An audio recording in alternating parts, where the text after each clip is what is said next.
سب سے پہلے اسلام کا اظہار نبی کریم صلی اللہ علیہ وسلم نے نماز ہی سے کیا تھا، اور کفار سے آپ کی مٹ بھیڑ کا آغاز بھی حرم میں آپ کے نماز پڑھنے سے ہوا تھا۔ آیات یہ ہیں: ہرگز نہیں، انسان سرکشی کرتا ہے اس بنا پر کہ وہ اپنے آپ کو بے نیاز دیکھتا ہے، حالانکہ پلٹنا یقیناً تیرے رب ہی کی طرف ہے۔ تم نے اس شخص کو دیکھا جو ایک بندے کو منع کرتا ہے جبکہ وہ نماز پڑھتا ہو، تمہارا کیا خیال ہے اگر وہ بندہ راہ راست پر ہو یا تقوی کی تلقین کرتا ہو؟ تمہارا کیا خیال ہے اگر یہ منع کرنے والا شخص حق کو جھٹلاتا اور منہ موڑتا ہو؟ کیا وہ نہیں جانتا کہ اللہ دیکھ رہا ہے؟ ہرگز نہیں، اگر وہ باز نہ آیا تو ہم اس کی پیشانی کے بال پکڑ کر کھینچیں گے، اس پیشانی کو جو جھوٹی اور خطا کار ہے۔ وہ بلا لے اپنے حامیوں کی ٹولی کو، ہم بھی عذاب کے فرشتوں کو بلا لیں گے۔ ہرگز نہیں، اس کی بات نہ مانو اور سجدہ کرو اور اپنے رب کا قرب حاصل کرو۔ آپ کے چچا ابو لہب کو آپ سے اس حد تک کدورت اور عداوت ہو گئی تھی کہ ہر جگہ آپ کے پیچھے پیچھے جاتا، اور جب بھی آپ کسی سے مخاطب ہوتے تو شور مچا دیتا، غلط ملط باتیں کر کے اس شخص کو بات سننے سے روک دیتا۔ دراصل نبی صلی اللہ علیہ وسلم کے بارے میں ابو لہب کا موقف شروع سے یہی تھا، جبکہ قریش نے اس وقت اس طرح کی بات سوچی بھی نہیں تھی۔ حج کے دنوں میں بھی ابو لہب نبی کریم صلی اللہ علیہ وسلم کو جھٹلانے کے لیے بازاروں اور اجتماعات میں آپ کے پیچھے لگا رہتا تھا۔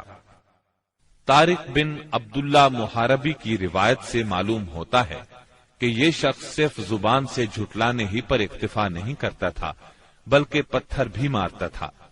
ان پتھروں سے آپ کی ایڑیاں خون آلود ہو جاتی تھیں۔ بعثت سے پہلے ابو لہب نے اپنے دو بیٹوں عتبہ اور عتیبہ کی شادی رسول اللہ صلی اللہ علیہ وسلم کی دو صاحبزادیوں سیدہ رقیہ اور سیدہ ام کلثوم رضی اللہ عنہما سے کی تھی۔ جب آپ نے نبوت کا اعلان فرمایا، توحید کی تبلیغ کی، تو اس نے نہایت سخت رویہ اختیار کیا اور اپنے دونوں بیٹوں کو مجبور کیا کہ وہ آپ کی بیٹیوں کو طلاق دے دیں۔ چنانچہ ان دونوں نے طلاق دے دی۔ اسی طرح جب نبی صلی اللہ علیہ وسلم کے دوسرے صاحبزادے عبداللہ کا انتقال ہوا تو ابو لہب کو اس قدر خوشی ہوئی کہ وہ دوڑتا ہوا اپنے دوستوں کے پاس پہنچا اور انہیں یہ خبر سنائی کہ محمد معاذ اللہ ابتر یعنی نسل بریدہ ہو گئے ہیں۔ ابو لہب کی بیوی ام جمیل بھی رسول اللہ صلی اللہ علیہ وسلم کی دشمنی میں اس سے پیچھے نہیں تھی۔ اس کا نام اروا تھا، جو حرب بن امیہ کی بیٹی اور ابو سفیان کی بہن تھی۔ یہ آپ کے راستے میں رات کے وقت کانٹے بچھا دیا کرتی تھی، بہت بد زبان تھی، فساد برپا کرنے والی تھی۔ قرآن میں اسے حمالۃ الحطب یعنی لکڑی ڈھونے والی کا لقب دیا گیا ہے۔ جب اسے معلوم ہوا کہ اس کی اور اس کے شوہر کی مذمت میں قرآن نازل ہوا ہے تو وہ رسول اللہ صلی اللہ علیہ وسلم کو تلاش کرتی ہوئی آئی۔ آپ خانہ کعبہ کے پاس مسجد حرام میں تشریف فرما تھے۔ سیدنا ابو بکر صدیق رضی اللہ عنہ بھی ساتھ تھے۔ اس کی مٹھی میں پتھر تھے۔ آپ کے سامنے آ کھڑی ہوئی تو اللہ تعالیٰ نے اس کی نگاہ پکڑ لی اور وہ رسول اللہ صلی اللہ علیہ وسلم کو نہ دیکھ سکی۔ البتہ ابو بکر صدیق اسے نظر آ رہے تھے۔ اس نے پوچھا، ابو بکر تمہارا ساتھی کہاں ہے؟ مجھے معلوم ہوا ہے کہ وہ میری حجب کرتا ہے۔ اللہ کی قسم اگر میں اس تک پہنچ گئی تو یہ پتھر اس کے منہ پر ماروں گی۔ دیکھو اللہ کی قسم میں بھی شاعرہ ہوں۔ یہ کہہ کر اس نے شعر پڑھا، مزممن عصینا وامرہ ابینا ودینہ قلینا۔ ہم نے مزمم کی نافرمانی کی، اس کے امر کو تسلیم نہ کیا اور اس کے دین کو نفرت اور حقارت سے چھوڑ دیا۔ اس کے بعد وہ واپس چلی گئی۔ سیدنا ابو بکر صدیق رضی اللہ عنہ نے عرض کیا، اے اللہ کے رسول، کیا اس نے آپ کو دیکھا نہیں؟ آپ نے فرمایا، نہیں، اس نے مجھے نہیں دیکھا، اللہ نے اس کی نگاہ پکڑ لی تھی۔ بہرحال نبی صلی اللہ علیہ وسلم اپنی تبلیغ میں لگے رہے۔ مجمعوں اور محفلوں میں پہنچ کر اسلام کا پیغام دیتے رہے۔ آپ کتاب اللہ کی آیات پڑھتے اور سابقہ رسولوں نے جو پیغام دیا تھا وہی پیغام لوگوں کو سناتے۔ آپ فرماتے، یا قوم اعبدوا اللہ ما لکم من الہ غیرہ، اے میری قوم کے لوگو، اللہ کی عبادت کرو، اس کے سوا تمہارا کوئی معبود نہیں۔ اس کے ساتھ ہی آپ نے لوگوں کے سامنے کھلم کھلا اللہ کی عبادت شروع کر دی۔ چنانچہ آپ دن دہاڑے سارے لوگوں کے سامنے کعبہ کے صحن میں نماز پڑھتے۔ آپ کی تبلیغ آہستہ آہستہ کامیاب ہوتی چلی گئی۔ قریش اس پوری صورتحال کو تشویش کی نظر سے دیکھ رہے تھے۔ ابھی تھوڑا عرصہ گزرا تھا کہ حج کا موسم آ گیا۔ کفار حاجیوں کے سلسلے میں پریشان ہو گئے۔ چنانچہ ان کی ایک جماعت ولید بن مغیرہ کے پاس آئی۔ یہ ان میں عمر رسیدہ اور مرتبے والا آدمی تھا۔ اس نے کہا، دیکھو حج کا موسم آ گیا ہے، اب ہر طرف سے لوگ تمہارے پاس آئیں گے اور وہ ان صاحب کا معاملہ سن ہی چکے ہیں، لہذا کوئی ایک رائے طے کر لو اور مختلف باتیں نہ کہنا، ورنہ ایک دوسرے کو جھٹلا بیٹھو گے۔ لوگوں نے کہا، تب پھر آپ ہی بتائیں ہمیں کیا کرنا چاہیے، کیا کہنا چاہیے؟ اس نے کہا، نہیں بلکہ تم کہو میں سنوں گا۔ لوگوں نے کہا، اچھا تو ہم ان سے کہیں گے یہ کاہن ہے۔ یہ سن کر ولید بن مغیرہ نے جواب دیا، وہ کاہن نہیں ہے، ہم نے کاہنوں کو دیکھا ہے، اس میں نہ ان جیسی گنگناہٹ ہے نہ تک بندی۔ تب ان لوگوں نے کہا، ہم کہیں گے وہ پاگل ہے۔ ولید بن مغیرہ نے جواب دیا، وہ پاگل بھی نہیں ہے، ہم لوگ پاگل پن کو بھی پہچانتے ہیں، اس میں نہ پاگلوں کسی گھٹن ہے، نہ الٹی سیدھی حرکتیں، نہ بہکی بہکی باتیں۔ لوگوں نے کہا، تب پھر ہم کہیں گے وہ شاعر ہے۔ ولید بن مغیرہ بولا، وہ شاعر بھی نہیں ہے، ہمیں شعر و شاعری کی تمام قسمیں معلوم ہیں، وہ شاعر نہیں ہے۔ وہ بولے، اچھا تو ہم کہیں گے وہ جادوگر ہے۔ ولید بن مغیرہ نے کہا، وہ جادوگر بھی نہیں ہے، ہم نے جادو اور جادوگر سب دیکھے ہیں، اس میں ان جیسی جھاڑ پھونک ہے نہ گرہ بندی۔ انہوں نے کہا، تب پھر آخر ہم ان سے کیا کہیں، کیا بتائیں، یہ کون ہے، کیا ہے؟ اس نے جواب میں کہا، اللہ کی قسم، اس کی بات میں مٹھاس ہے، تازگی ہے، اس کی جڑ پائیدار اور شاخ پھلدار ہے، تم جو بھی کہو گے واضح ہو جائے گا کہ تم نے جھوٹ کہا ہے۔ ویسے زیادہ مناسب یہی ہے کہ تم کہہ دو وہ جادوگر ہے اور اس کی باتوں میں جادو ہے، وہ اس کے ذریعے سے باپ بیٹے میں، بھائی بھائی میں، میاں بیوی میں، آدمی اور اس کے خاندان میں لڑائی کروا دیتا ہے، پھوٹ ڈلوا دیتا ہے۔ چنانچہ یہ بات طے کر کے وہ لوگ وہاں سے اٹھے۔ اب انہوں نے حج کے لیے آنے والوں کی راہوں میں بیٹھنا شروع کیا۔ اب جو بھی ان کے پاس سے گزرتا اسے آپ کے بارے میں بتاتے، انہیں ڈراتے اور کہتے کہ تم لوگ اس شخص کے جال میں نہ آ جانا۔ نتیجہ یہ ہوا کہ لوگوں نے آپ کو دیکھنے اور آپ کی باتیں سننے سے پہلے ہی بچ کر رہنے کی ٹھان لی۔ اس کے بعد جب حج کے دن آ گئے تب نبی اکرم صلی اللہ علیہ وسلم نے حاجیوں کے مجمعوں میں اور ان کے ڈیروں پر جانا شروع کر دیا، جا کر انہیں اسلام کی طرف بلانا شروع کیا۔ آپ فرماتے، لوگو لا الہ الا اللہ کہو، کامیاب ہو جاؤ گے۔ ادھر ابو لہب کا یہ حال تھا کہ وہ آپ کے پیچھے پیچھے لگا رہتا، آپ کو جھٹلاتا جاتا، تکلیف بھی پہنچاتا۔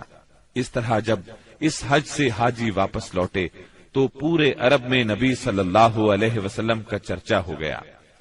قرآن مجید کی سورہ المدثر کی آیات 11 تا 26 میں اس واقعے کی طرف نشاندہی کی گئی ہے۔ چھوڑ دو مجھے اور اس شخص کو جسے میں نے اکیلا پیدا کیا، بہت سا مال اسے دیا، اس کے ساتھ ساتھ حاضر رہنے والے بیٹے دیے اور اس کے لیے ریاست کی راہ ہموار کی۔ پھر وہ طمع رکھتا ہے کہ میں اسے اور زیادہ دوں گا، ہرگز نہیں، وہ ہماری آیات سے عناد رکھتا ہے، میں تو اسے بہت جلد ایک کٹھن چڑھائی چڑھاؤں گا۔ اس نے سوچا اور کچھ بات بنانے کی کوشش کی تو رب کی مار اس پر۔ اس نے کیسی بات بنانے کی کوشش کی؟ ہاں، رب کی مار اس پر۔ اس نے کیسی بات بنانے کی کوشش کی؟ پھر لوگوں کی طرف دیکھا، پھر پیشانی سکیڑی اور منہ بنایا، پھر پلٹا اور تکبر میں پڑ گیا. آخر کار بولا کہ یہ کچھ نہیں ہے مگر ایک جادو جو پہلے سے چلا آ رہا ہے. یہ تو ایک انسانی کلام ہے. بہت جلد میں اسے دوزخ میں پھینک دوں گا. اسلام کی اشاعت بڑھ رہی تھی، لیکن اس کے ساتھ ساتھ قریش کا ظلم و ستم بھی شدید سے شدید تر ہوتا جا رہا تھا. پھر آپ ایک مخلص صحابی ارقم بن ابی ارقم رضی اللہ عنہ کے گھر میں تبلیغ کا کام کرنے لگے، یعنی وہ گھر آپ کی تبلیغ کا مرکز ٹھہرا. مسلمانوں کو اسلامی تحریک کے سب سے پہلے مرکز دار ارقم کا علم تھا. چنانچہ کوئی اجنبی شخص مسلمان ہونے کے لیے آتا تو اہل اسلام اسے بھی دار ارقم پہنچا دیا کرتے تھے. قریش کی سختیاں اور حالات جب ناقابل برداشت ہو گئے تو آپ نے اپنے اصحاب سے فرمایا، حبشہ کا بادشاہ اسہمہ نجاشی ایک انصاف پسند حکمران ہے اور اس کے ملک میں کسی پر ظلم نہیں ہوتا، لہذا تم حبشہ کی طرف ہجرت کر جاؤ. اس ہدایت کے مطابق رجب 5 نبوت میں صحابہ کرام کے پہلے قافلے نے ہجرت کی. اس میں 12 مرد اور 4 عورتیں تھیں اور ان کے امیر سیدنا عثمان بن عفان رضی اللہ عنہ تھے. ان کے ساتھ ان کی زوجہ محترمہ سیدہ رقیہ رضی اللہ عنہا تھی. یہ نبی اکرم صلی اللہ علیہ وسلم کی صاحبزادی تھی اور یہ سیدنا ابراہیم علیہ السلام اور سیدنا لوط علیہ السلام کے بعد پہلا گھرانہ تھا جس نے اللہ کے راستے میں ہجرت کی تھی. یہ لوگ رات کی تاریکی میں خاموشی سے نکلے اور جدہ کے جنوب میں واقع بحر احمر کی بندرگاہ شعیبہ کا رخ کیا. خوش قسمتی سے وہاں 2 تجارتی جہاز موجود تھے. یہ لوگ ان پر سوار ہو کر حبشہ پہنچ گئے. ادھر قریش کو ان کی روانگی کا علم ہوا تو مارے غیظ و غضب کے ان کا برا حال ہو گیا. فوراً آدمی دوڑائے گئے تاکہ ان حضرات کو پکڑا جا سکے اور خوب سزا دی جا سکے، یہاں تک کہ وہ اللہ کا دین چھوڑ دے. لیکن ان کے ساحل تک پہنچنے سے پہلے مسلمان سمندر میں دور جا چکے تھے، لہذا یہ لوگ ساحل سے نامراد واپس آ گئے. اس ہجرت کے کوئی 2 ماہ بعد رمضان 5 نبوت میں ایک روز رسول اللہ صلی اللہ علیہ وسلم مسجد حرام میں تشریف لائے. اس وقت وہاں قریش کے بہت سارے لوگ موجود تھے. ان میں ان کے سردار اور بڑے بڑے لوگ بھی تھے. آپ نے ان کے درمیان کھڑے ہو کر سورہ نجم کی تلاوت شروع کر دی. ایسا نفیس کلام انہوں نے پہلے کبھی نہیں سنا تھا. اب جو ان کے کانوں میں گونجا تو بے خود ہو گئے، دم بخود ہو کر سنتے رہ گئے. اس طرح خاموش اور ساکت ہو گئے کہ آپ کو روکنے کا ہوش بھی نہ رہ گیا. بلکہ سورت کے آخر میں جب ڈانٹ ڈپٹ والی آیات آئیں تو ان کے دل کانپ گئے، ہوش اڑ گئے، اور جو ہی آپ نے یہ حکم سنایا کہ فَاسْجُدُوا لِلَّهِ وَاعْبُدُوا، یعنی اللہ کے لیے سجدہ کرو اور اس کی عبادت کرو، تو سب کے سب سجدہ ریز ہو گئے. کسی کو اس حکم ربانی سے سرتابی کا یارہ نہ رہا. امام بخاری رحمت اللہ علیہ نے سیدنا عبداللہ بن مسعود رضی اللہ عنہ سے روایت کی ہے کہ نبی صلی اللہ علیہ وسلم نے سورہ نجم پڑھی، پھر سجدہ کیا تو قوم کا کوئی فرد نہ بچا جس نے سجدہ نہ کیا ہو. ایک آدمی نے ایک مٹھی کنکری یا مٹی کی لی اور اس کو اپنے چہرے کے اوپر تک لے گیا اور کہا، میرے لیے یہی کافی ہے. بعد میں میں نے دیکھا کہ وہ حالت کفر میں مارا گیا. یہ امیہ بن خلف تھا جو بدر کے دن مارا گیا. گویا اس وقت جتنے لوگ تھے ان میں سے بس ایک امیہ بن خلف ایسا تھا جس نے مکمل طور پر سجدہ نہیں کیا، البتہ ایک مٹھی میں کنکریاں لے کر اپنی پیشانی تک لے گیا. اس نے سجدہ کرنے والوں کا بس اس حد تک ساتھ دیا تھا. اس واقعے کی خبر حبشہ پہنچ گئی، یعنی تمام قریش کے سجدہ کرنے کی خبر. اس پر مسلمانوں نے سمجھا کہ وہ سب کے سب مسلمان ہو گئے ہیں. وہ سب خوشی خوشی ماہ شوال میں مکے کی طرف روانہ ہو گئے. لیکن جب مکے کے اس قدر قریب پہنچ گئے کہ ایک دن سے بھی کم وقت کی مسافت باقی رہ گئی، تب انہیں اصل بات کا پتہ چلا. اس پر کچھ لوگ تو وہیں سے واپس حبشہ چلے گئے اور کچھ چھپ چھپا کر یا کسی کی پناہ لے کر مکہ آ گئے. اس کے بعد مسلمانوں پر قریش کی سختیاں اور زیادہ بڑھ گئیں، کیونکہ ایک طرف تو انہوں نے بے خودی میں مسلمانوں کے ساتھ سجدہ کر دیا تھا، اس کا انہیں بہت پچھتاوا تھا، دوسری طرف مسلمانوں کے ساتھ نجاشی بہت اچھا سلوک کر رہا تھا، اس کی انہیں جلن اور کڑھن تھی۔ اس لیے رسول اللہ صلی اللہ علیہ وسلم نے فرمایا، تم لوگ دوبارہ حبشہ ہجرت کر جاؤ۔ چنانچہ اس مرتبہ 82 یا 83 مرد اور 18 یا 19 عورتوں نے ہجرت کی، اور ظاہر ہے یہ ہجرت پہلی ہجرت کی نسبت زیادہ مشکل تھی، کیونکہ اب قریش چوکنے تھے، مسلمانوں کی نقل و حرکت پر ان کی نظر تھی۔ یہ اور بات ہے کہ مسلمان ان سے زیادہ چوکنے، باحکمت اور ٹھوس قدم اٹھانے والے ثابت ہوئے، اور ان کی تمام تر پکڑ دھکڑ کے باوجود حبشہ کی طرف نکلنے میں کامیاب ہو گئے۔ اس ہجرت سے قریش کے گھر گھر میں کوہرام مچ گیا، کیونکہ قریش کے بڑے چھوٹے خاندانوں میں سے کوئی ایسا نہیں تھا جس کے چشم و چراغ ان مہاجرین میں شامل نہ ہو۔ کسی کا بیٹا گیا تھا تو کسی کا داماد، کسی کی بیٹی گئی تھی تو کسی کا بھائی اور کسی کی بہن۔ ابو جہل کے بھائی سلمہ بن ہشام، اس کے چچا زاد 2 بھائی، اس کی چچا زاد بہن ام سلمہ، ابو سفیان کی بیٹی ام حبیبہ، عتبہ کے بیٹے اور ہند جگر خور کے سگے بھائی ابو حذیفہ، سہیل بن عمرو کی بیٹی سہلہ، عثمان بن عفان، ان کی اہلیہ رقیہ بنت رسول اللہ صلی اللہ علیہ وسلم، زبیر بن عوام، مصعب بن عمیر، عبد الرحمن بن عوف، ابو سلمہ مخزومی، عثمان بن مظعون، جعفر بن ابی طالب اور ان کی زوجہ اسما بنت امیس رضی اللہ عنہم وغیرہ۔ اس طرح قریب قریب تمام سرداران قریش اور مشہور دشمنان اسلام کے جگر گوشے دین کی خاطر گھر بار چھوڑ کر نکل کھڑے ہوئے تھے، اس لیے کوئی گھرانہ ایسا نہ تھا جو اس واقعے سے متاثر نہ ہوا ہو۔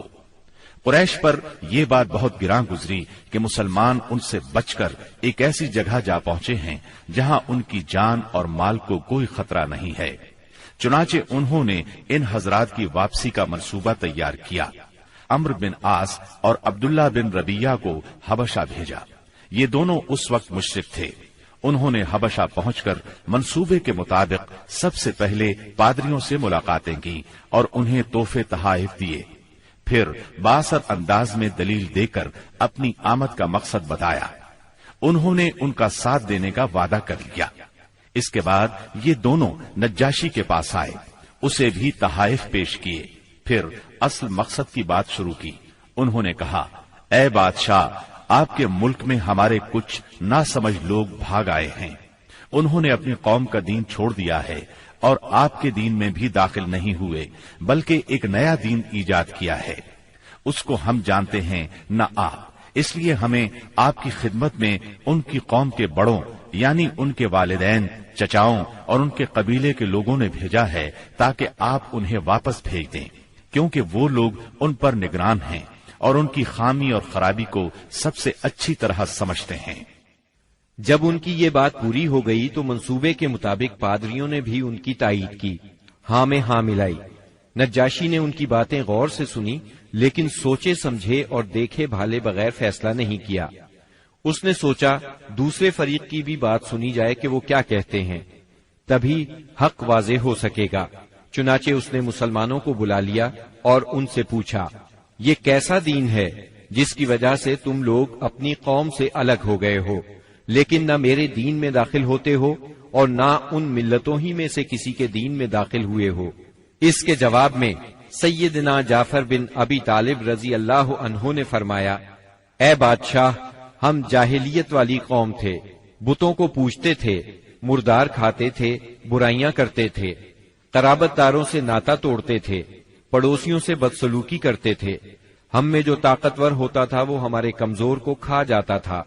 ہم اس حالت میں تھے کہ اللہ تعالیٰ نے ہم ہی میں سے ایک رسول بھیجا، ہم پہلے سے اس کے عالی نسب، سچائی، امانت اور پاک دامنی کو اچھی طرح جانتے تھے۔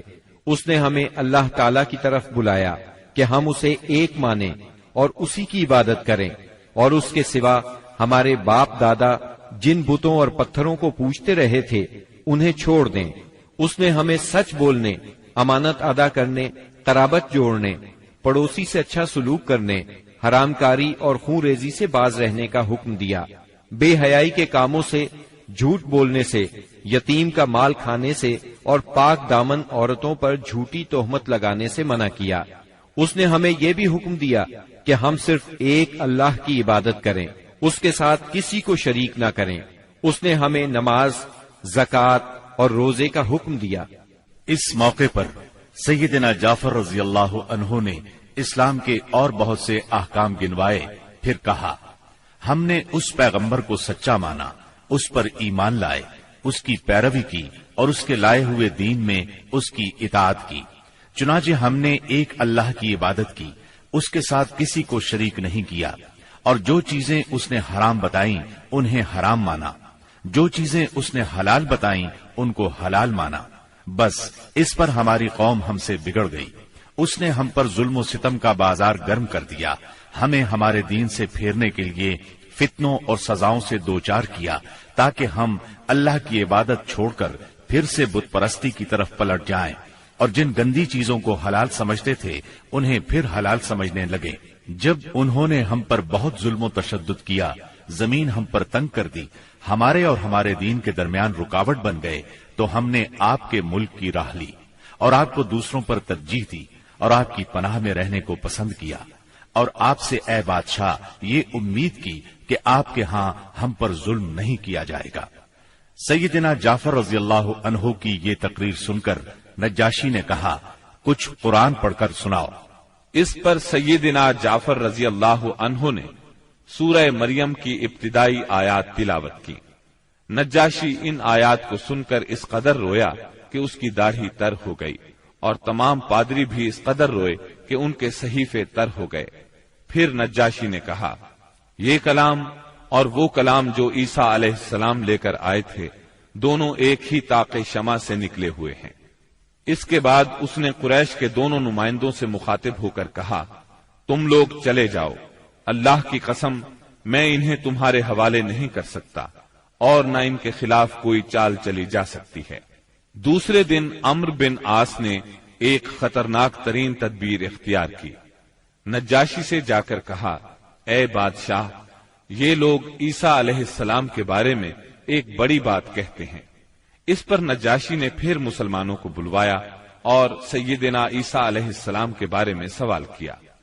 سیدنا جعفر رضی اللہ عنہ نے فرمایا، ہم ان کے بارے میں وہی بات کہتے ہیں جو نبی صلی اللہ علیہ وسلم لے کر آئے ہیں، یعنی وہ اللہ کے بندے ہیں، اس کے رسول، اس کی روح اور اس کا وہ کلمہ ہے جسے اللہ نے کنواری پاک دامن مریم علیہ السلام کی طرف القاء کیا تھا۔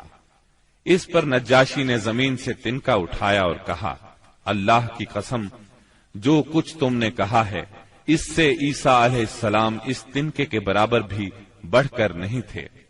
چنانچہ تم لوگ میرے ملک میں امن اور چین سے رہو، جو تمہیں گالی دے گا اس پر تاوان لگایا جائے گا۔ مجھے سونے کا پہاڑ ملے تو بھی میں گوارا نہیں کروں گا کہ تم میں سے کسی کو ستایا جائے۔ اس کے بعد اس نے حکم دیا کہ قریش کے نمائندوں کو ان کے تحفے واپس کر دیے جائیں۔ چنانچہ یہ دونوں صاحبان منہ لٹکائے واپس مکہ لوٹ آئے، اور مسلمانوں نے وہاں اچھے دیار میں اچھے ہمسائے کے ساتھ قیام کیا۔ بہرحال مشرکین کی چال ناکام ہو گئی۔ یہ بات ان کی سمجھ میں آ گئی کہ وہ مسلمانوں سے عداوت اپنے دائرہ اختیار میں رہ کر ہی کر سکتے ہیں، لیکن پھر اس کے مقابلے میں انہوں نے ایک خوفناک بات سوچی۔ دراصل انہیں اچھی طرح احساس ہو گیا تھا کہ اس مسئلے سے نمٹنے کے لیے ان کے سامنے دو ہی راستے رہ گئے ہیں، یہ کہ رسول اللہ صلی اللہ علیہ وسلم کو طاقت کے ذریعے تبلیغ سے روک دیں، یا پھر آپ کے وجود ہی کا صفایا کر دیں۔ تاہم دوسری صورت ان کے لیے بہت مشکل تھی، اس لیے کہ ابو طالب آپ کے محافظ تھے اور وہ مشرکین کے عزائم کے سامنے آہنی دیوار تھے۔ اس لیے یہی مفید سمجھا گیا کہ ابو طالب سے دو باتیں کی جائیں۔ اس تجویز کے بعد سرداران قریش ابو طالب کے پاس گئے اور بولے، اے ابو طالب، آپ ہمارے درمیان بہت عزت اور شرف والے ہیں۔ ہم نے آپ سے گزارش کی کہ اپنے بھتیجے کو روکیے، لیکن آپ نے نہیں روکا۔ آپ یہ بات یاد رکھیں، ہمارے آباء و اجداد کو گالیاں دی جاتی ہیں، ہم برداشت نہیں کر سکتے۔ ہماری عقلوں کو اور سمجھ بوجھ کو حماقت کہا جائے، ہمارے خداؤں کی عیب جوئی کی جائے، یہ ہم ہرگز برداشت نہیں کر سکتے۔ آپ انہیں روک لیجئے، ورنہ پھر ہم آپ سے اور ان سے ایسی جنگ چھیڑ دیں گے کہ ایک فریق کا صفایا ہو کر رہے گا۔ ابو طالب پر اس زوردار دھمکی کا بہت زیادہ اثر ہوا۔ انہوں نے رسول اللہ صلی اللہ علیہ وسلم کو بلا کر کہا، بھتیجے، تمہاری قوم کے لوگ میرے پاس آئے تھے اور ایسی ایسی باتیں کہہ گئے ہیں، اب مجھ پر اور خود اپنے آپ پر رحم کرو، اس معاملے میں مجھ پر اتنا بوجھ نہ ڈالو جو میرے بس سے باہر ہے۔ یہ سن کر رسول اللہ صلی اللہ علیہ وسلم نے خیال فرمایا کہ اب ان کے چچا بھی ان کا ساتھ چھوڑ رہے ہیں، وہ بھی ان کی مدد نہیں کریں گے، قریش کے مقابلے میں کمزور پڑ گئے ہیں۔ اس لیے آپ صلی اللہ علیہ وسلم نے فرمایا، چچا جان، اللہ کی قسم، اگر یہ لوگ میرے دائیں ہاتھ پر سورج اور بائیں ہاتھ پر چاند رکھ دیں کہ میں اس کام کو اس حد تک پہنچائے بغیر چھوڑ دوں کہ اللہ اسے غالب کر دے یا میں اسی راہ میں ہلاک ہو جاؤں، تب بھی میں نہیں چھوڑوں گا۔ ان الفاظ کے ساتھ ہی آپ کی آنکھوں میں آنسو آ گئے اور وہاں سے اٹھ گئے۔ واپس جانے لگے تو ابو طالب نے پکارا اور سامنے آ کر کہا، بھتیجے جاؤ، جو چاہو کہو کرو، اللہ کی قسم میں تمہیں کبھی بھی کسی بھی وجہ سے نہیں چھوڑ سکتا۔ پھر یہ اشعار کہے، والله لن يصلوا إليك بجمعهم حتى أوسد في التراب دفينا فاصدع بأمرك ما عليك غضاضة وأبشر وقر بذاك منك عيونا۔ اللہ کی قسم، وہ لوگ تم تک اپنی جمعیت سمیت بھی ہرگز نہیں پہنچ سکتے یہاں تک کہ میں مٹی میں دفن کر دیا جاؤں۔ تم اپنی بات کھلم کھلا کہو، تم پر کوئی قید نہیں، تم خوش ہو جاؤ اور تمہاری آنکھیں اس سے ٹھنڈی ہو جائیں۔ سابقہ دھمکی کے باوجود جب قریش نے دیکھا کہ رسول اللہ صلی اللہ علیہ وسلم اپنا کام کیے جا رہے ہیں تو وہ جان گئے کہ ابو طالب رسول اللہ صلی اللہ علیہ وسلم کو نہیں چھوڑ سکتے، بلکہ اس بارے میں قریش سے جدا ہونے اور ان سے دشمنی مول لینے تک کو تیار ہیں۔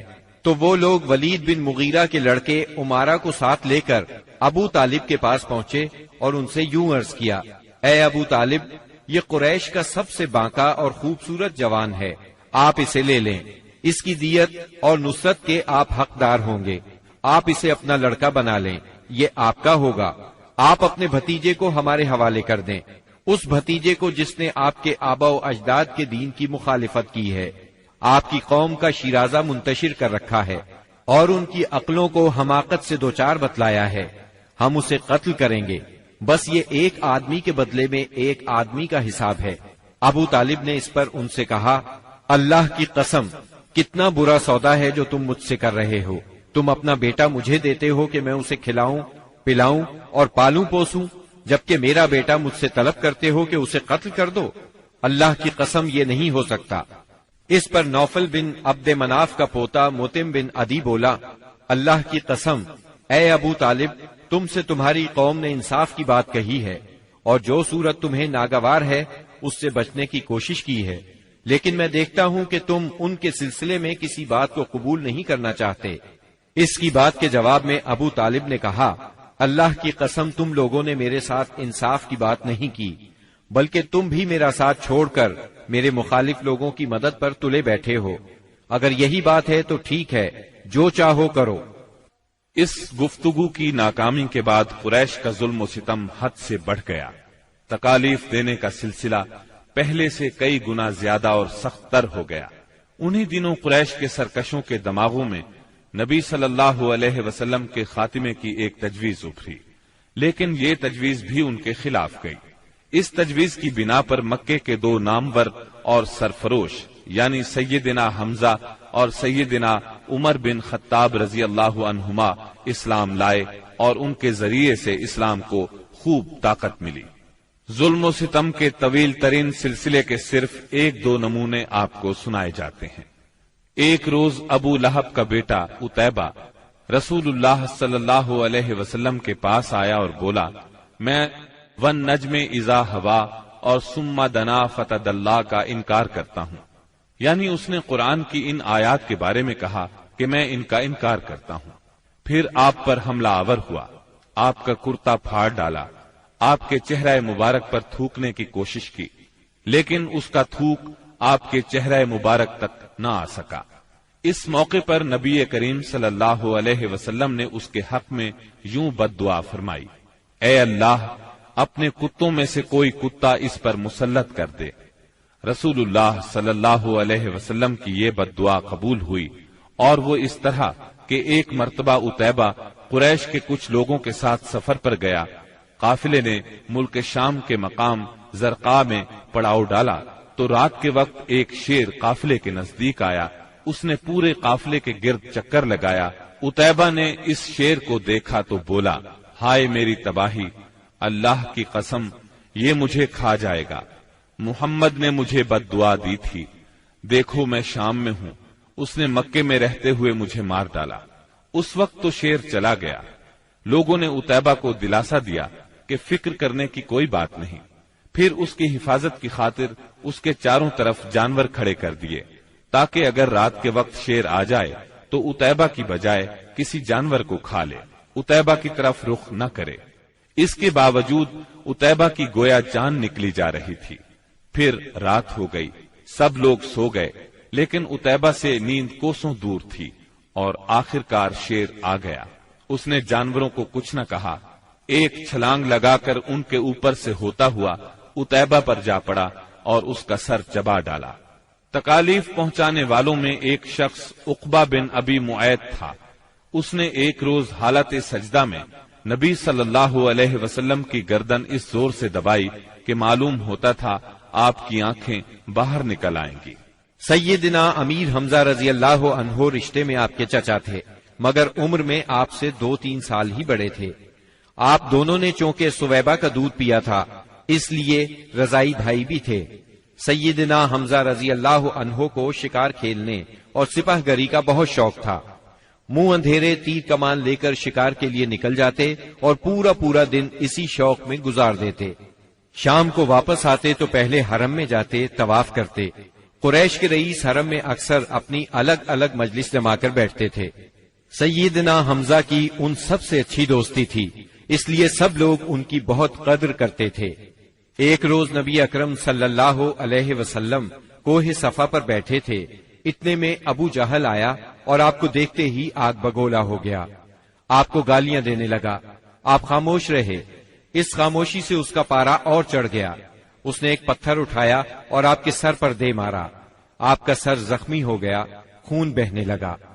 شام کو سیدنا حمزہ رضی اللہ عنہ شکار سے لوٹے تو عبداللہ بن جدعان کی لونڈی نے بتایا کہ آج آپ کے بھتیجے محمد کو ابو جہل نے سخت تکلیف پہنچائی ہے، آپ زخمی ہو گئے ہیں۔ سیدنا حمزہ رضی اللہ عنہ نے یہ سنا تو غصے سے بھڑک اٹھے۔ آخر آپ ان کے قریبی عزیز تھے۔ سیدھے ابو جہل کے پاس گئے اور بولے: تو میرے بھتیجے کو گالی دیتا ہے، حالانکہ میں اسی کے دین پر ہوں۔ اس کے بعد کمان سے اس زور سے مار ماری کہ ابو جہل اس کمان سے زخمی ہو گیا۔ اب سیدنا حمزہ رضی اللہ عنہ آپ صلی اللہ علیہ وسلم کے پاس پہنچے اور بولے: بھتیجے، تمہیں یہ سن کر خوشی ہوگی کہ میں نے ابو جہل سے تمہارا بدلہ لے لیا ہے۔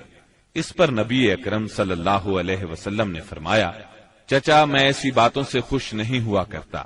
اگر آپ میری خوشی چاہتے ہیں تو اس کا آسان اور سیدھا سادہ طریقہ یہ ہے کہ آپ مسلمان ہو جائیں۔ سیدنا امیر حمزہ رضی اللہ عنہ کے دل پر اس جملے کا اتنا اثر ہوا کہ انہوں نے اسی وقت کلمہ پڑھا اور اسلام قبول کر لیا۔ سیدنا حمزہ رضی اللہ عنہ کے ایمان لانے کے 3 دن بعد سیدنا عمر بن خطاب بھی اسلام لے آئے۔ وہ قریش مکہ کے بہت بڑے ستون اور مددگار تھے۔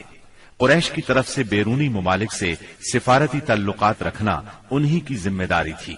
اسلام قبول کرنے سے پہلے آپ مسلمانوں کے سخت خلاف تھے، بہت سخت گیر تھے، طبیعت میں غصہ بہت تھا۔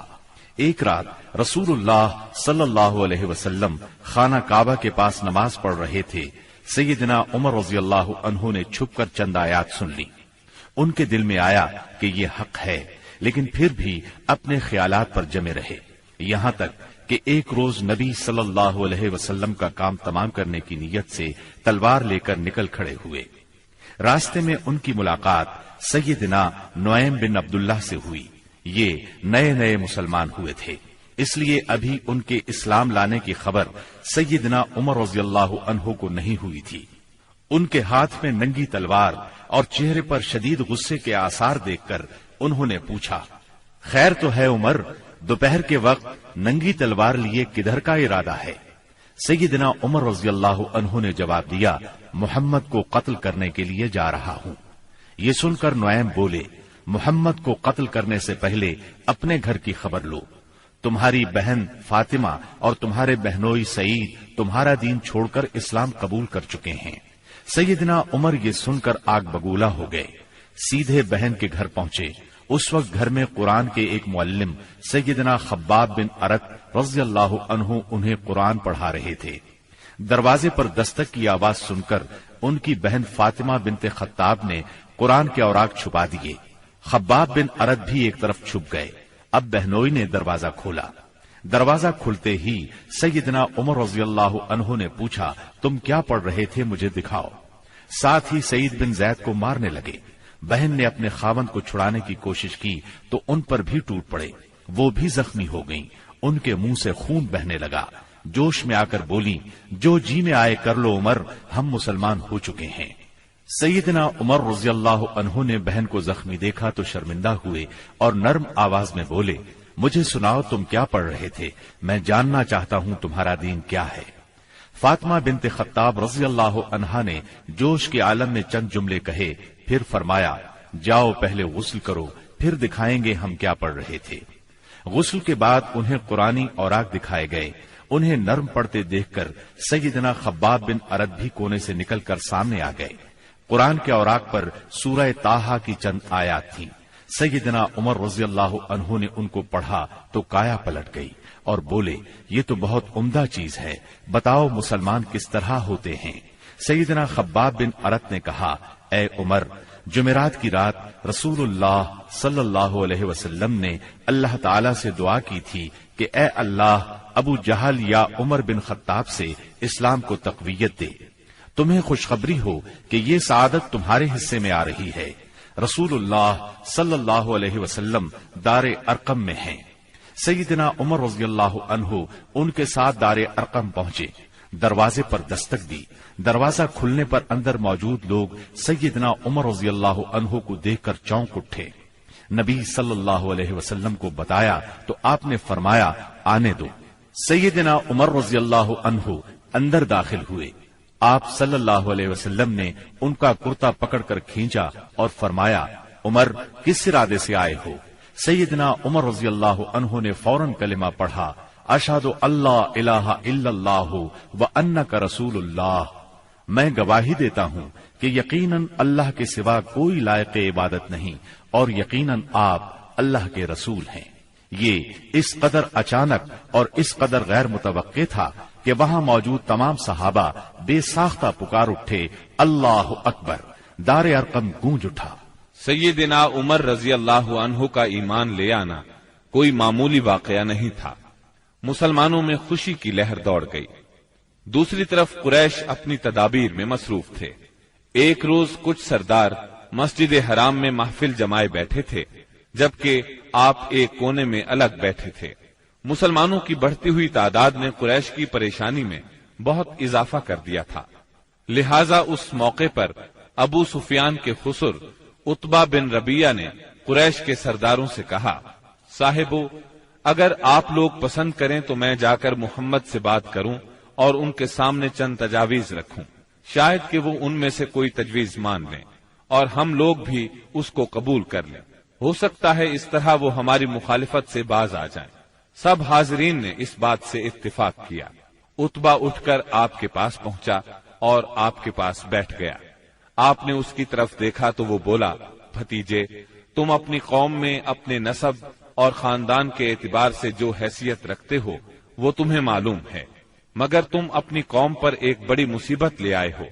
تم نے جماعت میں تفرقہ ڈال دیا ہے، ساری قوم کو تم بے وقوف ٹھہراتے ہو، قوم کے معبودوں اور اس کے دین کی برائی کرتے ہو اور ایسی باتیں کرنے لگے ہو جن کے معنی یہ ہیں کہ ہم سب کے باپ دادا کافر تھے۔ اب ذرا میری بات سنو، کچھ تجاویز تمہارے سامنے رکھتا ہوں، ان پر غور کرو، شاید کہ ان میں سے کسی کو تم قبول کر لو۔ اس کے خاموش ہونے پر آپ نے فرمایا، ابو الولید آپ کہیں، میں سن رہا ہوں۔ اس نے کہا، بھتیجے، یہ کام جو تم نے شروع کیا ہے، اس سے اگر تمہارا مقصد مال حاصل کرنا ہے تو ہم سب مل کر تمہیں اتنا کچھ دینے کے لیے تیار ہیں کہ تم ہم میں سب سے زیادہ مالدار ہو جاؤ گے۔ اگر اس سے اپنی بڑائی چاہتے ہو تو ہم تمہیں اپنا سردار بنانے کے لیے تیار ہیں۔ کسی معاملے کا فیصلہ تمہارے بغیر نہیں کیا کریں گے۔ اگر بادشاہت ہی چاہتے ہو تو ہم تمہیں اپنا بادشاہ بنا لیتے ہیں، اور اگر تم پر کوئی جن آتا ہے جسے تم خود دور کرنے پر قادر نہیں ہو تو ہم بہترین طبیبوں سے اپنے خرچ پر تمہارا علاج کروا دیتے ہیں۔ عتبہ یہ باتیں کرتا رہا، آپ خاموشی سے سنتے رہے۔ جب وہ اپنی کہہ چکا تب آپ نے فرمایا، اچھا اب میری سنو۔ اس کے بعد آپ نے بسم اللہ الرحمن الرحیم پڑھ کر سورہ حامیم السجدہ کی تلاوت شروع کی۔ عتبہ اپنے دونوں ہاتھ پیچھے زمین پر ٹکائے سنتا رہا۔ جب آپ نے آیت سجدہ یعنی آیت نمبر 38 پر پہنچ کر سجدہ کیا، پھر سر اٹھا کر فرمایا، اے ابو الولید، میرا جواب آپ نے سن لیا، اب آپ جانیں اور آپ کا کام۔ ان آیات مبارکہ کا ترجمہ بھی آپ سن لیں جو رسول صلی اللہ علیہ وسلم نے عتبہ کے سامنے اس کی باتوں کے جواب میں پڑھی۔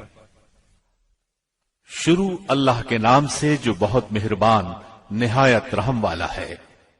حامیم، یہ اتاری ہوئی ہے بڑے مہربان بہت رحم والے کی طرف سے۔ ایسی کتاب ہے جس کی آیتوں کی واضح تفصیل کی گئی ہے، اس حال میں کہ قرآن عربی زبان میں ہے، اس قوم کے لیے جو جانتی ہے۔ خوشخبری سنانے والا اور ڈرانے والا ہے، پھر بھی ان میں سے اکثر نے منہ پھیر لیا اور وہ سنتے ہی نہیں۔ اور انہوں نے کہا کہ تو جس کی طرف ہمیں بلا رہا ہے، ہمارے دل تو اس سے پردے میں ہیں اور ہمارے کانوں میں گرانی ہے، اور ہم میں اور تجھ میں ایک حجاب ہے۔ اچھا تو اپنا کام کیے جا، ہم بھی یقیناً کام کرنے والے ہیں۔ آپ کہہ دیجئے کہ میں تو تم ہی جیسا انسان ہوں، مجھ پر وحی نازل کی جاتی ہے کہ تم سب کا معبود ایک اللہ ہی ہے، سو تم اس کی طرف متوجہ ہو جاؤ اور اس سے گناہوں کی معافی چاہو، اور ان مشرکوں کے لیے بڑی ہی خرابی ہے جو زکوٰۃ نہیں دیتے اور آخرت کے بھی منکر ہی رہتے ہیں۔ بے شک جو لوگ ایمان لائیں اور بھلے کام کریں ان کے لیے نہ ختم ہونے والا اجر ہے۔ آپ کہہ دیجئے کہ کیا تم اس اللہ کا انکار کرتے ہو اور تم اس کے شریک مقرر کرتے ہو جس نے 2 دن میں زمین پیدا کر دی؟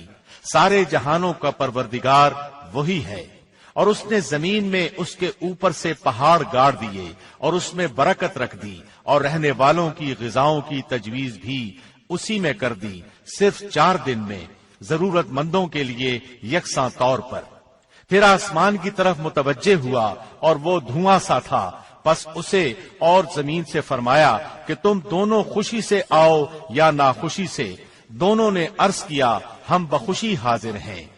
پس 2 دن میں 7 آسمان بنا دیے اور ہر آسمان میں اس کے مناسب وحی بھیج دی، اور ہم نے آسمان دنیا کو چراغوں سے زینت دی اور نگہبانی کی۔ یہ تدبیر اللہ غالب و دانا کی ہے۔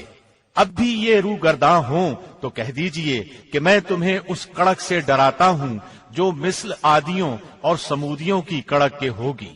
حبشہ میں قریش بری طرح ناکام ہو گئے۔ دوسری طرف وہاں شاہ حبشہ نے مسلمانوں کے ساتھ اعلیٰ ترین سلوک کیا، انہیں وہاں رہنے کی کھلی آزادی دی۔ ادھر مکہ معظمہ میں سیدنا حمزہ اور سیدنا عمر بن خطاب رضی اللہ عنہما نے اسلام قبول کر لیا۔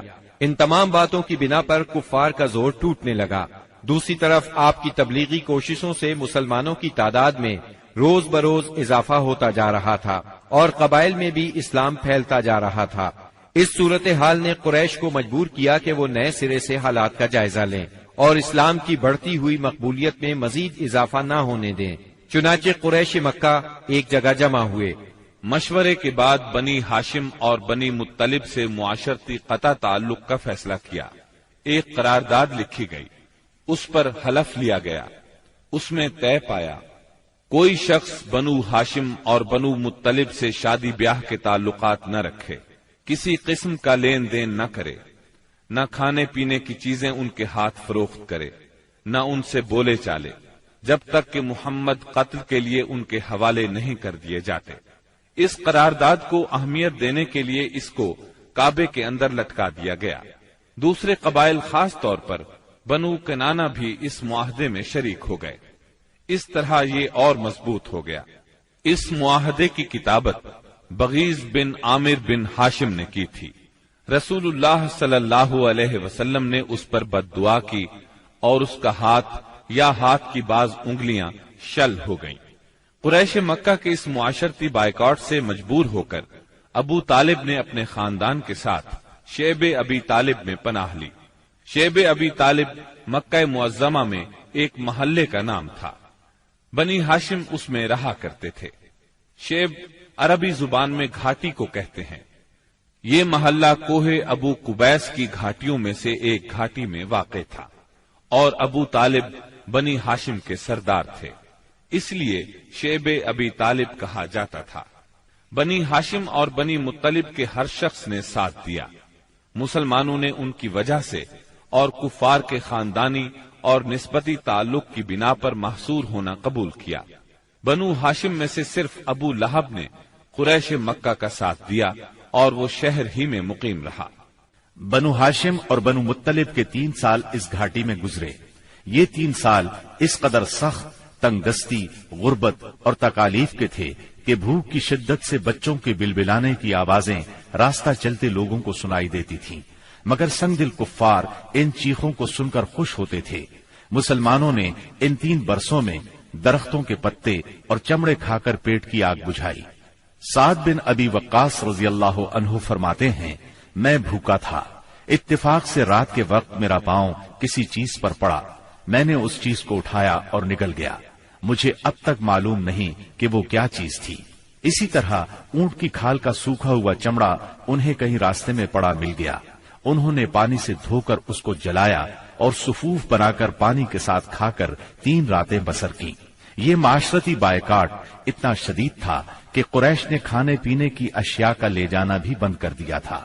جب کوئی تجارتی قافلہ مکے آتا تو ابو لہب اٹھتا اور اعلان کرتا، کوئی تاجر عام نرخوں پر اصحاب محمد کو فروخت نہ کرے، بلکہ اتنی قیمت بڑھائے کہ وہ چیز ان لوگوں کی قوت خرید سے باہر ہو جائے۔ قریش میں سے بعض لوگوں کے دل ان حضرات کی یہ حالت دیکھ کر کڑتے تھے، کیونکہ وہ ان کے عزیز تھے، چنانچہ ایسے لوگ خفیہ طور پر کھانے پینے کی چیزیں بھیج دیتے تھے۔ ایک دن سیدنا حکیم بن حزام رضی اللہ عنہ اپنی پھوپھی سیدہ خدیجہ رضی اللہ عنہا کے لیے کچھ چیزیں لے کے جا رہے تھے کہ ابو جہل نے راستہ روک لیا اور کہا، اگر تم نے شیب ابی طالب میں غلہ پہنچانے کی کوشش کی تو میں سب لوگوں میں تمہیں رسوا کر دوں گا۔ اتفاق سے اس وقت ابو البختری سامنے سے آ گیا۔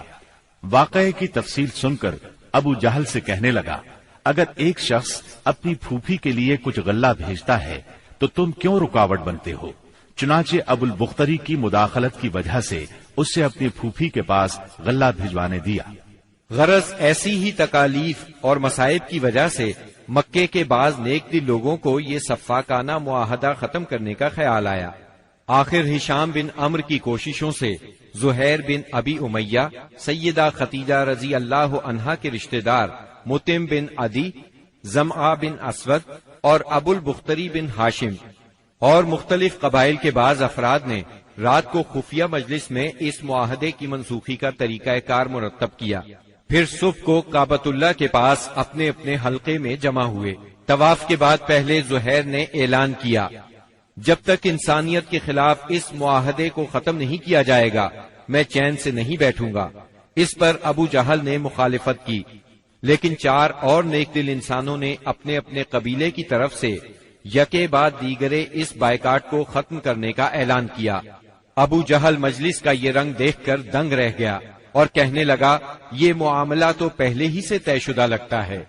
تکالیف پہنچانے کی پالیسی کے بعد جب قریش نبی کریم صلی اللہ علیہ وسلم کو نفسیاتی حربوں سے شکست نہ دے سکے تو انہوں نے اب ان پر معاشرتی دباؤ ڈالنے کا پروگرام بنایا۔ اس کے لیے ان کے سرپرست اور نگران ابو طالب پر دباؤ ڈالنا ضروری تھا۔ چنانچہ سرداران قریش نے بار بار ان کے پاس جا کر شکایت کی۔ ایک بار تو قریباً 25 سردار ابو طالب کے پاس پہنچے۔ ان میں ابو جہل، ابو سفیان، امیہ بن خلف، عتبہ، اسود بن عبد المطلب اور شیبہ شامل تھے۔ انہوں نے پہلے تو آپ کے خلاف اپنی شکایات بیان کی، پھر کہا ہم آپ کے سامنے ایک انصاف کی بات پیش کرتے ہیں۔ آپ کا بھتیجا ہمیں ہمارے دین پر چھوڑ دے اور ہم اسے اس کے دین پر چھوڑ دیتے ہیں۔ وہ جس معبود کی عبادت کرنا چاہے کرے، ہمیں اس سے کوئی غرض نہیں، مگر وہ ہمارے معبودوں کی برائی نہ بیان کرے اور یہ کوشش نہ کرتا پھرے کہ ہم اپنے معبودوں کو چھوڑ دیں۔ آپ ہم سے اس شرط پر اس کی صلح کرا دیں۔ ان کے خیال میں مصالحت کا اس سے اچھا طریقہ کیا ہو سکتا تھا؟ ابو طالب نے نبی اکرم صلی اللہ علیہ وسلم کو بلایا اور ساری بات بیان کی۔ آپ نے جواب میں فرمایا، چچا جان، میں تو ان کے سامنے ایک ایسا کلمہ پیش کرتا ہوں جسے اگر یہ جان لیں تو پورا عرب ان کے تابع اور عجم ان کا جزیہ گزار ہو جائے گا۔ اس پر ان لوگوں نے کہا، تم ایک کلمہ کہتے ہو، ہم ایسے 10 کلمے کہنے کو تیار ہیں، مگر یہ تو بتاؤ وہ کلمہ کیا ہے؟ آپ نے جواب میں فرمایا، لا الہ الا اللہ۔ اس پر وہ سب غصے اور تکبر سے اٹھ کھڑے ہوئے۔ اس وقت وہ جو باتیں کہتے ہوئے وہاں سے نکلے، ان کا ذکر قرآن کریم کی سورہ صاد کی آیات 1 تا 7 میں آیا ہے۔ صاد، اس نصیحت والے قرآن کی قسم، بلکہ کفار غرور و مخالفت میں پڑے ہوئے ہیں۔ ہم نے ان سے پہلے بھی بہت سی امتوں کو تباہ کر ڈالا تو انہوں نے ہر چند چیخ پکار کی، لیکن وہ وقت چھٹکارے کا نہ تھا، اور کافروں کو اس بات پر تعجب ہوا کہ انہی میں سے ایک انہیں ڈرانے والا آ گیا، اور کہنے لگے کہ یہ تو جادوگر اور جھوٹا ہے۔ کیا اس نے اتنے سارے معبودوں کا ایک ہی معبود کر دیا؟ واقعی یہ بہت ہی عجیب بات ہے۔ ان کے سردار یہ کہتے ہوئے چلے کہ چلو جی اور اپنے معبودوں پر جمے رہو، یقیناً اس بات میں کوئی غرض ہے۔ ہم نے تو یہ بات پچھلے دین میں بھی نہیں سنی، کچھ نہیں، یہ تو صرف من گھڑت ہے۔ نبی اکرم صلی اللہ علیہ وسلم اور آپ کے صحابہ کرام رضی اللہ عنہم کو اس مصیبت سے نجات تو مل گئی، لیکن قریش کے 3 سالہ بائیکاٹ نے بہت سے حضرات کی صحت برباد کر دی تھی۔ آپ شہر میں تشریف لائے ہی تھے کہ آپ کے چچا ابو طالب بیمار پڑ گئے اور چند روز بعد ہی وفات پا گئے۔ صحیح بخاری میں مسیب رحمت اللہ علیہ سے مروی ہے کہ جب ابو طالب کی وفات کا وقت آیا تو نبی کریم صلی اللہ علیہ وسلم ان کے پاس تشریف لے گئے۔ اتفاق سے اس وقت ابو جہل اور عبداللہ بن ابی امیہ بھی ابو طالب کی عیادت کے لیے موجود تھے۔ رسول اللہ صلی اللہ علیہ وسلم نے فرمایا، چچا جان، آپ لا الہ الا اللہ کہہ دیجئے، بس ایک کلمہ جس کے ذریعے میں اللہ تعالی کے پاس آپ کے لیے حجت پیش کر سکوں گا۔ اسی وقت ابو جہل اور عبداللہ بن ابی امیہ نے دخل اندازی کی، بولے، ابو طالب، کیا تم اپنے باپ عبد المطلب کے دین سے پھر جاؤ گے؟ یہ سن کر ابو طالب ذرا دیر کے لیے رکے، پھر بولے، میں عبد المطلب کے دین پر مرتا ہوں۔ اس کے بعد ابو طالب نے آپ کی طرف دیکھا اور کہا، میں کلمہ شہادت کہہ دیتا، لیکن قریش کہیں گے کہ ابو طالب موت سے ڈر گیا۔ یہ سن کر آپ نے فرمایا، میں آپ کے لیے مغفرت کی دعا کرتا رہوں گا جب تک اللہ مجھے ایسا کرنے سے منع نہ کر دے۔ اس پر سورہ توبہ کی آیت 113 نازل ہوئی۔ نبی اور اہل ایمان کے لیے درست نہیں کہ مشرکین کے لیے دعائے مغفرت کریں، اگرچہ وہ قرابت دار ہی کیوں نہ ہو، جبکہ ان پر واضح ہو چکا ہے کہ وہ جہنمی ہیں۔ جناب ابو طالب کی وفات کے چند روز بعد سیدہ خدیجہ رضی اللہ عنہا نے انتقال فرمایا۔ آپ اپنے شفیق چچا کی وفات کے صدمے سے ابھی سنبھلے بھی نہیں تھے کہ سیدہ خدیجہ رضی اللہ عنہا جیسی جانثار اور غم گسار رفیقہ حیات دنیا سے رخصت ہو گئیں۔ ان کی وفات نبوت کے 10ویں سال ماہ رمضان میں ہوئی۔ اس وقت ان کی عمر 65 برس تھی۔ رسول اللہ صلی اللہ علیہ وسلم کا ارشاد ہے، جس وقت لوگوں نے میرے ساتھ کفر کیا وہ مجھ پر ایمان لائیں، جس وقت لوگوں نے مجھے جھٹلایا انہوں نے میری تصدیق کی، جس وقت لوگوں نے مجھے محروم کیا انہوں نے مجھے اپنے مال میں شریک کیا، اور اللہ نے مجھے ان سے اولاد دی اور دوسری بیویوں سے کوئی اولاد نہ دی۔ ان کی میت خود آپ نے قبر میں اتاری۔ اس سال کا نام خود آپ نے عام الحزن رکھا۔ یہ نام تاریخ اسلام کا جز بن گیا۔ جناب ابو طالب اور سیدہ خدیجہ الکبریٰ کی وفات کے بعد کفار مکہ اور بھی زیادہ دلیر ہو گئے، پہلے سے زیادہ آپ کو تنگ کرنے لگے، یہاں تک کہ آپ کا گھر سے نکلنا بھی مشکل ہو گیا۔ ابو طالب کی وفات پر ابو لہب بنو ہاشم کا سردار بنا۔ شروع ہی میں اس نے اعلان کر دیا کہ آپ اپنے اقوال اور اعمال کے ذمہ دار ہیں۔ یہ اعلان گویا آپ کو برادری سے خارج کر دینے کے برابر تھا کہ جو چاہے آپ کو معاذ اللہ قتل کر دے، قبیلہ آپ کی حمایت نہیں کرے گا۔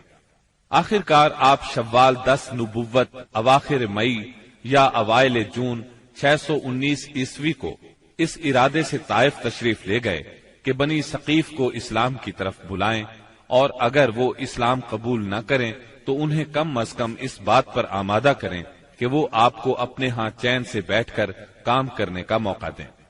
طائف مکہ معظمہ سے 60 میل کے فاصلے پر پہاڑوں میں ایک سرسبز و شاداب مقام ہے، جو اپنی خوشگوار آب و ہوا کی وجہ سے اہل حجاز کے لیے ایک صحت افزا مقام کی حیثیت رکھتا ہے۔ جس وقت آپ نے طائف کا سفر اختیار کیا، وہاں قبیلہ بنو ثقیف برسر اقتدار تھا۔ آپ کو اس وقت کوئی سواری تک میسر نہیں تھی۔ مکہ معظمہ سے طائف تک کا سفر آپ نے پیدل طے کیا۔ آپ کے ساتھ صرف زید بن حارثہ رضی اللہ عنہ تھے۔ راستے میں جس قبیلے سے گزر ہوتا اسے اسلام کی دعوت دیتے، لیکن کسی نے بھی دعوت قبول نہ کی۔ وہاں پہنچ کر آپ نے 10 دن قیام فرمایا۔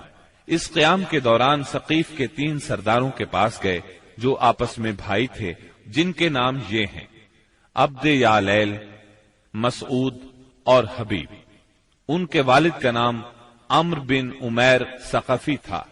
آپ نے انہیں اللہ کی اطاعت اور اسلام کی مدد کی دعوت دی۔ انہوں نے انکار کر دیا اور خوف محسوس کیا کہ کہیں ان کا نوجوان طبقہ آپ کی تبلیغ سے متاثر نہ ہو جائے۔ مجبوراً آپ کو طائف چھوڑنا پڑا۔ جب آپ وہاں سے نکلے تو ثقیف کے سرداروں نے اپنے ہاں کے لفنگوں کو آپ کے پیچھے لگا دیا۔ وہ راستے کے دونوں طرف دور تک آپ پر آوازیں کستے چلے گئے۔ انہوں نے گالیاں بھی دی اور پتھر بھی مارے۔ اس قدر پتھر مارے کہ آپ زخموں سے چور ہو گئے اور اس قدر خون نکلا۔ اس حالت میں آپ عتبہ اور شیبہ ابنائے ربیہ کے ایک باغ میں بیٹھ گئے۔ یہ باغ طائف سے 3 میل کے فاصلے پر واقع تھا۔ باغ میں ایک دیوار سے ٹیک لگا کر انگور کی بیل کے سائے میں بیٹھ گئے۔ جو کچھ پیش آیا اس پر سوچ بچار کر رہے تھے۔ چنانچہ آپ نے ایک رقت انگیز دعا فرمائی جو دعائے مستضعفین کے نام سے مشہور ہے، جس کا مفہوم یہ ہے: الہی میں تجھ سے اپنی کمزوری و بے بسی اور لوگوں کے نزدیک اپنی بے قدری کا شکوہ کرتا ہوں۔ یا ارحم الراحمین، تو کمزوروں کا رب ہے، تو میرا بھی رب ہے۔ تو مجھے کس کے حوالے کر رہا ہے؟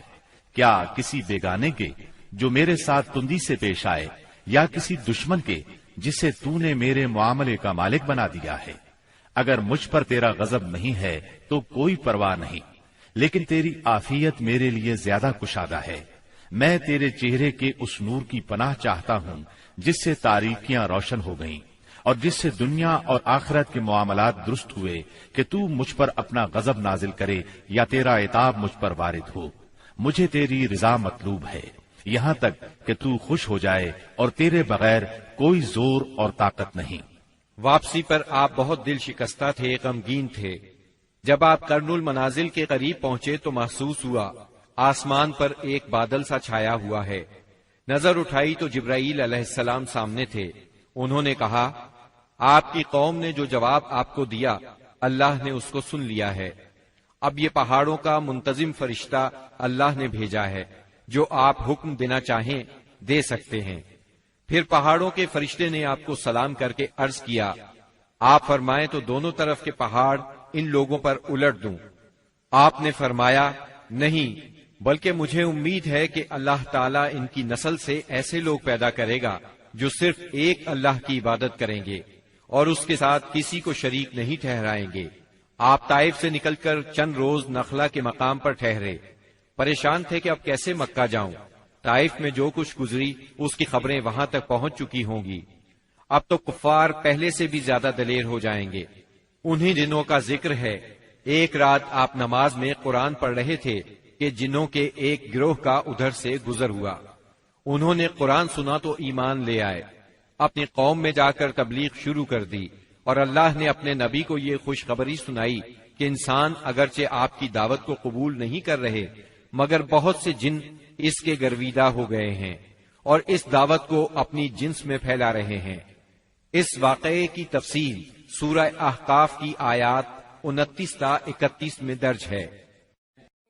اور یاد کرو جب ہم نے آپ کی طرف جنوں کے ایک گروہ کو متوجہ کیا کہ وہ قرآن سنے، پس جب نبی کے پاس پہنچ گئے تو ایک دوسرے سے کہنے لگے خاموش ہو جاؤ۔